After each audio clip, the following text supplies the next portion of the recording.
Hello everyone, అందరికీ నమస్తే. ఈరోజు అందరికీ ఉపయోగపడే మంచి సింపుల్ టిప్ని చెప్తున్నానండి. అందరి ఇళ్లలో ఇలాంటి ఇడ్లీ రవ్వ సంచులు ఉంటాయి కదా, లలిత బ్రాండ్ కానీ సర్దార్ కాటన్ కానీ ఇలాంటి ఇడ్లీ రవ్వ సంచులు ఉంటాయి. ఇవి మనము చాలా బాగా యూస్ చేసుకోవచ్చు. మనము వేస్ట్ అనుకుని వీటిని పక్కన పాడేయకుండా మనము ఏ విధంగా యూస్ చేసుకోవచ్చు అన్నది ఇప్పుడు చూద్దామండి. ఫస్ట్ మనము సంచిని ఈ విధంగా వెనక్కి తిప్పుకోవాలి.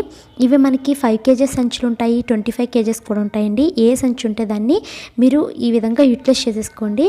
ఫస్ట్ అయితే దీన్ని ఈ విధంగా తాళ్ళు 2 కట్ చేసేసేయండి. కట్ చేసేసిన తర్వాత మనకి ఇలాగా కుట్లు ఉంటాయండి ఒకవైపు, అలాగే కింద కూడా మనకి కుట్లు ఉంటాయి. దీన్ని మీరు పిన్ని సహాయంతో కానీ ఏదైనా సహాయంతో కానీ కట్ చేసేయండి.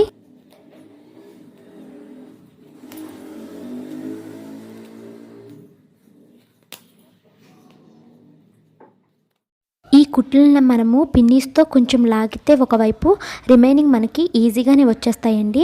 అంతేగాని మీరు బలవంతంగా ఇలా చేతులతో తుంచడం అయితే చేయకండి. అలా చేయడం వల్ల కవర్ మొత్తం చిరిగిపోతుంది.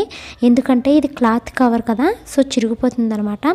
సో అలా కాకుండా మీరు పిన్ని సహాయంతోనే 2 వైపులా కుట్లని కట్ చేసేసుకోండి. ఇలా అప్పుడు మనకి అలా చేయగానే మనకి సంచి అన్నది నీట్గా ఓపెన్ అయిపోతుంది. చూసారా, నేనైతే ఈ విధంగానే ఓపెన్ చేసేసాను. తాళ్ళు మాత్రం కట్ చేసేయండి వీటివి.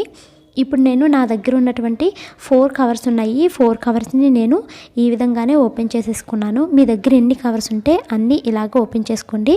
సో ఇప్పుడు మనం వీటిని ఏ విధంగా యూజ్ చేసుకోవచ్చు అన్నది చూద్దాం రండి. నేనైతే వీటిని కిచెన్లో కౌంటర్ టాప్ పైన గ్యాస్ స్టవ్ పక్కన అనమాట నేను ఐటమ్స్ని పెట్టుకోవడానికి లైక్ ఆయిల్, పప్పు దినుసులు ఇలాంటివి పెట్టుకోవడం కోసం అక్కడ యూజ్ చేశాను. నెక్స్ట్ ఏంటంటే దేవుడి పటాలు పెట్టుకునే దగ్గర, అలాగే దేవుడి సామాన్ స్టోర్ చేసుకునేది, బియ్యం పీప గ్రైండర్ పెట్టుకునే దగ్గర నేను ఇక్కడ యూజ్ చేసుకున్నాను. మీ దగ్గర ఎన్ని కవర్స్ ఉంటే అన్నీ యూజ్ చేసుకోండి.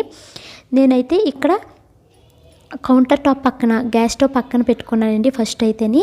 తర్వాత నెక్స్ట్ ఏంటంటే అక్కడ ఆయిల్, పప్పు దినుసులు అవి పెట్టుకున్నాను. రిమైనింగ్ ప్లేస్ ఖాళీగా ఉంచుకున్నాను. ఇంకా సెకండ్ కవర్ వచ్చేసి నేను దేవుడి బల్ల దగ్గర వేసుకున్నానండి. అక్కడ దేవుడి పటాన్ని నీట్గా పెట్టుకుంటున్నాను. మనము పేపర్ యూస్ చేస్తే అస్తమాను పేపర్ని మనము చేంజ్ చేసుకుంటూ ఉండాల్సి వస్తుంది కదా. మనకి కవర్ అయితే ఏంటంటే వాష్ చేసుకుంటే సరిపోతుంది. నేనైతే 2 సెట్స్ని మెయింటైన్ చేస్తాను.